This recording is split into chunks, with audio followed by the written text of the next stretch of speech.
तो मैं राज पांडे, आप देख रहे हैं आरसीएम टुडे। आइए जान लेते हैं अभी की लेटेस्ट अपडेट के बारे में। अभी की बड़ी खबर, ब्रेकिंग न्यूज़ के बारे में बात करेंगे। आपको मालूम होगा कि इस चैनल के माध्यम से जो भी जानकारी आपको दी जाती है वह पूर्णतः सही और सटीक होती है। उसी क्रम में आज की 10 बड़ी खबर के बारे में बात करेंगे। उससे पहले आप इस चैनल को सब्सक्राइब कर लें, जिससे आपको समय पर सही और सटीक जानकारी मिलती रहे।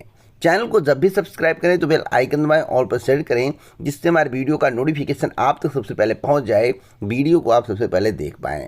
सुपर फास्ट जानकारी के लिए, शॉर्ट में जानकारी के लिए, किसी भी संबंध में जानकारी के लिए टेलीग्राम चैनल को ज्वाइन कर लें। टेलीग्राम ग्रुप भी है, चैनल भी है, दोनों को ज्वाइन करें। सबसे पहले सही और सटीक जानकारी टेलीग्राम चैनल पर दी जाती है। सबसे पहले मैं बात करूंगा अग्निवीरों को लेकर। अग्निवीरों की भर्ती को लेकर एक नया स्टेटमेंट आया है। पहले हो रहा था कि 46,000 पदों पर भर्ती होगी, लेकिन पदों का आंकड़ा क्यों घट गया, रीजन क्या है, इस पर बात करेंगे। अभी हाल ही में यानी कि मंगलवार को देश के प्रधानमंत्री जी के द्वारा एक अहम बैठक की गई, जिसमें तीनों सेनाओं के आला अफसर प्रमुख शामिल थे। आपको बता दें कि तीनों सेनाओं के प्रमुखों ने मंगलवार को प्रधानमंत्री नरेंद्र मोदी से भेंट कर अग्निवीरों की नियुक्ति प्रक्रिया में तेजी लाने के लिए उठाए कदमों पर चर्चा की। बैठक को लेकर कोई आधिकारिक जानकारी साझा नहीं की गई, गोपनीय रखी गई। माना जा रहा है कि तीनों सेनाओं ने अग्निवीरों की नियुक्ति के लिए अधिसूचना जारी करने से लेकर पहले बैच की ट्रेनिंग से जुड़े तमाम पहलुओं की रूपरेखा से पीएम को अवगत कराया। एक जानकारी मैं आपको और दे दूं, जिसके संबंध में आपको जानकारी होना आवश्यक है, बहुत ही महत्वपूर्ण है। मुझे जानकारी प्राप्त हुई है और इसके पहले भी मैं बता चुका हूं, जो कहा जाता है वह होता नहीं, जो होता है वह सही हो, इसकी कोई गारंटी नहीं है। भारतीय सेना ने अग्निपथ योजना के भर्ती की सूचना जारी करने के बाद यह भी साफ कर दिया है कि दिसंबर 2022 तक पहले ही बैच में 25,000 अग्निवीरों की नियुक्ति की जाएगी। और पहले क्या कहा जा रहा था कि 46,000 पदों पर 40,000 पदों पर भर्ती होगी। आपको याद होना चाहिए, मैं खुद नहीं बोल रहा हूँ, कई चैनलों के माध्यम से दिखाया गया, स्टेटमेंट भी आया, लेकिन यह स्पष्ट कर दिया गया कि पहले बैच में केवल 25,000 अग्निवीरों की नियुक्ति की जाएगी। अग्निपथ योजना को लेकर तीनों सेनाओं के प्रमुखों की प्रधानमंत्री के साथ यह पहली बैठक थी। पीएम आवास सेना प्रमुख जनरल मनोज पांडे, नौसेना प्रमुख एडमिरल आर हरि कुमार और वायुसेना प्रमुख air chief marshal BR Chaudhary ने पीएम से अलग अलग मुलाकात की। तीनों सेनाओं के प्रमुख साफ कर चुके हैं कि अग्निपथ योजना को तेजी से लागू किया जाएगा, वापस नहीं लिया जाएगा। अग्निपथ योजना कितना सही है, या तो हिंसक प्रदर्शन इत्यादि से पता चल रहा है। वैसे देश में हिंसक प्रदर्शन नहीं करना चाहिए, देश में हिंसक प्रदर्शन नहीं होना चाहिए। यह हमारे देश की संपत्ति को ही नष्ट करता है, यानी कि अपनी संपत्ति को ही नष्ट करता है। लेकिन सरकार को भी सोचना चाहिए कि युवाओं की बात सुने। अगर युवा राजी नहीं है तो ज़बरदस्ती उन पर यह योजना क्यों थोपी जा रही है, इस पर भी सरकार को जवाब देना चाहिए। एक और महत्वपूर्ण जानकारी दे दूं कि देश के ज़्यादातर हिस्सों में औसत से कम बारिश। मैं आपको बताना चाहता हूं, जिस तरह से पिछले वर्ष बारिश हुए, अब बारिश होने के आसार कम हैं। और एक महत्वपूर्ण जानकारी दे दूं, जो मौसम में बदलाव आप देख रहे हैं, जो बारिश की प्रक्रिया कम देख रहे हैं, जितना आप अपेक्षा करते हैं उससे सब कुछ विपरीत हो रहा है। इसका मतलब है कि पर्यावरण सही नहीं है। पेड़ की कटाई खूब हो रही है, लेकिन लगाई नहीं हो रही है। तो भैया, पेड़ की अगर कटाई आप करते हैं तो लगाई भी किया करिए। 10 पेड़ काटिए तो 20 पेड़ लगाइए, जिससे वातावरण शुद्ध रहे, पर्यावरण शुद्ध रहे और मानसून बनने के आसार रहे। नहीं तो भैया, बारिश की संभावना भूल जाइए। जो चीज़ दिसंबर में होनी चाहिए थी वह जनवरी में होगी, जो जून में होनी चाहिए थी वो जुलाई में होगी। यानी कि काफ़ी जलवायु परिवर्तन हो जाएगा, काफ़ी पर्यावरण परिवर्तन हो जाएगा। तो इससे काफ़ी दिक्कतों का सामना आपको करना पड़ सकता है। इसलिए आप पौधा ज़रूर लगाएं। कम से कम ठान लीजिए, हर एक व्यक्ति कम से कम 10-15 पौधा लगाए, तभी कल्याण हो सकता है। एक और महत्वपूर्ण जानकारी दे दूं, आपको मालूम होगा घरौनी का काम चल रहा था गांव में। आवास का मालिकाना हक मिलने में होगी सहूलियत। आपको मालूम होगा ड्रोन से भी गांव का नक्शा तैयार किया गया। सीएम 10 लाख ग्रामीणों को कल सौंपेंगे घरौनी, तो पूरी तैयारियां कर ली गई हैं। ग्रामीण इलाकों में रहने वाली बड़ी आबादी को मुख्यमंत्री योगी आदित्यनाथ 23 जून को बड़ा उपहार देने जा रहे हैं। स्वामित्व योजना के तहत 10,81,062 ग्रामीणों को डिजिटल माध्यम से उनके आवास का मालिकाना हक दिलाने वाला दस्तावेज ग्रामीण आवासीय अभिलेख यानी कि घरौनी प्रमाण पत्र सौंपा जाएगा। क्या होगा फायदा, इसके बारे में जान लीजिए। ग्रामीण क्षेत्रों में संपत्ति संबंधित विवाद काफ़ी कम होंगे। न्यायालय में चल रहे विवादों का निस्तारण जल्द होगा। आबादी क्षेत्र का प्रारंभिक डाटा तैयार होगा। सरकार विकास योजना को आसानी से संचालित कर सकेगी। अब सवाल है कि सभी को मिलेंगे, तो भैया कल से अभी स्टार्ट होने जा रहा है, धीरे धीरे करके सभी को मिल जाएंगे। अगली अपडेट है रेलवे स्टेशन को लेकर। बेरोजगारी रेलवे स्टेशन पर भी आने वाली है। क्यों आने वाली है, इस पर हम बात करेंगे। देखिए, जब किसी चीज़ का निजीकरण होता है भैया तो बहुत बड़ा परिवर्तन देखने को मिलता है। सरकार के हाथ में कुछ नहीं है। जब आपने बेच दिया तो जो लिया उसी का सब कुछ है। आपकी ज़मीन है, आप बेच देंगे तो उस पर आपका कोई हक होगा तो नहीं होगा।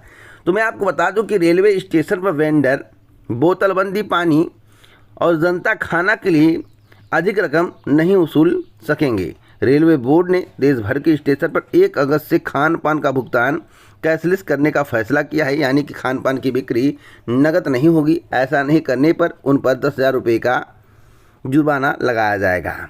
क्या इससे कुछ परिवर्तन होगा? लेकिन एक और महत्वपूर्ण जानकारी दे दूं, रेलवे स्टेशन पर खान पान की नकद बिक्री नहीं होगी। अब तक की सबसे बड़ी अपडेट है। रेलवे स्टेशन पर खान पान की नकद बिक्री नहीं होगी। इससे उन पर क्या असर पड़ेगा जो इस तरह की वर्क करते थे, जिनका उसी से रोजी रोटी चलता था? कमेंट बॉक्स में ज़रूर बताना। फर्जी शिक्षकों को लेकर बड़ा निर्देश जारी किया गया है। जितने भी फर्जी शिक्षक हैं 30 जून तक उन पर केस दर्ज करने का निर्देश दिया गया है। एसटीएफ द्वारा एसटीएफ द्वारा प्रदेश के विभिन्न जिलों में फर्जी प्रमाण पत्र लगाकर नौकरी करने वाले 228 शिक्षकों की पहचान के बाद भी अभी तक 176 के विरुद्ध एफआईआर दर्ज नहीं हुई है। एसटीएफ ने इस बाबत सूचना न मिलने के साथ आशंका जताई कि आरोपियों को बचाव का मौका दिया जा रहा है। एक और महत्वपूर्ण जानकारी दे दूं, इस क्रम में बेसिक शिक्षा निदेशक ने विभिन्न 35 जिलों को ऐसे शिक्षकों के नाम चिन्हित किए हैं जिन पर 30 जून तक एफआईआर दर्ज करवाकर निदेशालय को सूचना देने का निर्देश दिया गया है। अब कौन कौन से जिले हैं, 35 जिले में कौन कौन से जिले आते हैं, तो मैं आपको बता दूं, गोरखपुर, देवरिया, कुशीनगर, महाराजगंज, बस्ती, संत कबीर नगर, बलरामपुर, गोंडा, श्रावस्ती, सिद्धार्थनगर, आजमगढ़, मऊ, बलिया, जौनपुर, गाजीपुर, भदोही, सोनभद्र, लखनऊ, सीतापुर, हरदोई, लखीमपुर खीरी, उन्नाव, बाराबंकी, सुल्तानपुर, अमेठी, प्रयागराज, कौशाम्बी, प्रतापगढ़, कानपुर नगर, फर्रुखाबाद, कन्नौज, आगरा, फिरोजाबाद, शाहजहांपुर, मथुरा। ये 35 जिले हैं जहां पर फर्जी शिक्षक पाए गए हैं। उनका नाम चिन्हित कर लिया गया है। 30 जून तक उन पर एफआईआर दर्ज कर दिया जाएगा। अगली अपडेट है राष्ट्रपति के कैंडिडेट को लेकर।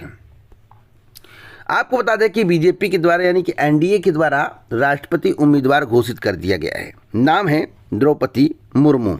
इनके संबंध में कल ही मेरे द्वारा आपको जानकारी दी गई थी, बहुत पहले, सबसे पहले सही सटीक। इसीलिए कहता हूँ टेलीग्राम चैनल पर जुड़ जाओ, जो भी पोस्ट करो ध्यान से पढ़ो, उसके बाद उसी को फॉलो करो, आपको सही जानकारी मिलती रहेगी। और विपक्ष की तरफ से यशवंत सिन्हा।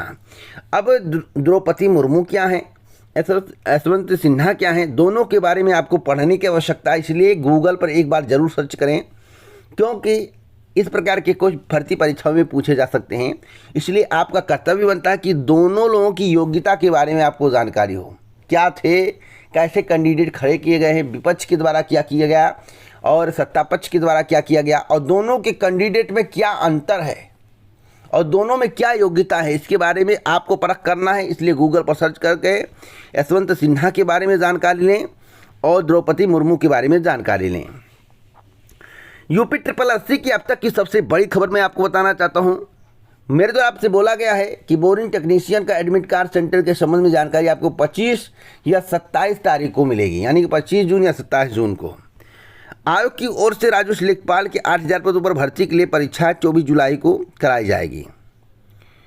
सूत्रों के मुताबिक इनका चयन भी इसी वर्ष के अंत तक हो जाएगा।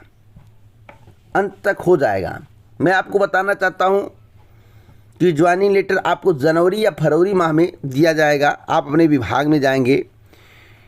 उसके बाद बोरिंग टेक्नीशियन की परीक्षा होनी है 3 जुलाई को, जिसका एडमिट कार्ड 25 या 27 जून को जारी किया जाएगा। 486 पदों के लिए 3 जुलाई और सप्लाई निरीक्षक के 76 पदों के लिए 17 जुलाई को परीक्षा होगी। यानी कि जो सप्लाई निरीक्षक जिसमें 99.8 कट ऑफ गया है, 8%, 99.8%, उसकी परीक्षा 17 जुलाई को होगी। एडमिट कार्ड आपको 9 से लेकर 11 जुलाई के बीच में देखने को मिलेगा, यानी कि 10 जुलाई तक आपका एडमिट कार्ड जारी कर दिया जाएगा। आप कौन कौन से परिणाम आने वाले हैं, तो 15 जुलाई तक आपको एएनएम भर्ती का परिणाम देखने को मिलेगा, 15 जुलाई के पहले। उसके बाद जूनियर असिस्टेंट 2019 का परिणाम तीसरे या चौथे सप्ताह में देखने को मिलेगा। उसके बाद लोअर पीएसएस 2019 का परिणाम देखने को मिलेगा। परिणाम देखने को मिलेगा। और इन लोगों की ज्वाइनिंग कब तक होगी, तो इन लोगों की ज्वाइनिंग सबसे पहले एएनएम की ज्वाइनिंग होगी, जो कि दिसंबर माह या जनवरी माह तक करा दी जाएगी किसी भी हाल में। तो प्रक्रियाएं तीव्र कर दी गई हैं। आयोग का कहना है हम कार्य कर रहे हैं और सितंबर तक 12,000 पदों पर भर्ती करने का फैसला किया गया है। 12,000 पदों पर चयन किया जाएगा, जिसकी तैयारियां लगभग पूरी कर ली गई हैं। जो भी प्रक्रियाएं हैं उस पर काम हो रहा है। एक नोटिस आपको देखने को मिलेगा दस्तावेज सत्यापन को लेकर। तो पूरी प्रक्रियाएं अध्यक्ष के द्वारा बताई गई हैं। अध्यक्ष ने कहा कि हम अपने हिसाब से तीव्र गति से कार्य कर रहे हैं। आयोग ने सरकार के 1 वर्ष का कार्यकाल पूरा होने तक 15,000 और 5 वर्ष में 60,000 पदों पर चयन का लक्ष्य रखा है। यानी कि 5 वर्षों में 60,000 पदों पर भर्ती होगी। लेकिन मैं आपको बता दूं, जो 60,000 का आंकड़ा पूरा किया जाएगा वह पुरानी भर्तियों को जोड़कर पूरा किया जा रहा है। तो ऐसा नहीं होना चाहिए, क्योंकि सरकार पहले ही 5 लाख पदों को गिना चुकी है। अब पुरानी भर्तियों को ऐड किया जाएगा तो वह दिक्कत वाली बात है। तो आप लोग तैयार रहिए। आबकारी सिपाही का परिणाम जारी हो चुका है और ज्वाइनिंग होनी है। ज्वाइनिंग में भी थोड़ा विलम्ब होगा। एक और महत्वपूर्ण जानकारी दे दूं, प्रधानाचार्यों की भर्ती को लेकर जिसका रास्ता साफ हो गया है। अशासकीय सहायता प्राप्त एडी माध्यमिक विद्यालयों को वर्ष 2013 की भर्ती में 662 प्रधानाचार्य मिलने का रास्ता साफ हो गया। 8 साल बाद भर्ती प्रक्रिया शुरू होने पर मोहन सिंह व अन्य की ओर से वर्तमान योग्यता को जोड़कर साक्षात्कार में शामिल किए जाने संबंधित दायर याचिका हाईकोर्ट के द्वारा खारिज कर दिया गया है। और भर्ती पूरी करने के लिए उत्तर प्रदेश माध्यमिक शिक्षा सेवा चयन बोर्ड आवेदन के समय की तय योग्यता पर साक्षात्कार संपन्न करा चुका है। अब परिणाम आना बाकी है, तो परिणाम आपको बहुत जल्द देखने को मिलेगा।